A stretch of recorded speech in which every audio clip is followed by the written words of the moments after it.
యేసు ప్రభు దాటిపోతున్నాడు అని తెలుసుకొని ఏడవటం మొదలు పెట్టాడు. అయ్యా నీకోసమే కదా ఎదురు చూస్తున్నాను, దావీదు కుమారుడా యేసు నన్ను కరుణించు అని వేశాడు కేకలు. మనుషులైన వాళ్ళు ఏం చేయాలండి? ఆయన చేయబట్టుకొని అవసరమైతే అళ్ళలో ఒకడు పరిగెత్తి ప్రభువా పాపం కళ్ళు లేనోడయ్యా అని ఆయన నిలేసి చేయబట్టుకొని ఇతను తీసుకెళ్ళాలి అక్కడికి. కానీ వాళ్ళు ఏమన్నారు? సరే నోర్మోయ్ అంటారు వాళ్ళు. కళ్ళున్న గుడ్డోళ్ళు, దీనులకు కనికరం చూపలేని గుడ్డోళ్ళు, జాలి మనసు లేని గుడ్డోళ్ళు.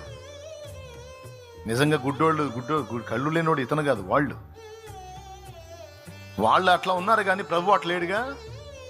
ఈ కేక విన్నాడు. పోవు, కాళ్ళు దాటి ముందుకు పోవు. ఆర్తధ్వని, కన్నీళ్లతో వేసిన కేక దాటిపోయే దేవుడుగా నా దేవుడి వీక్నెస్ అది.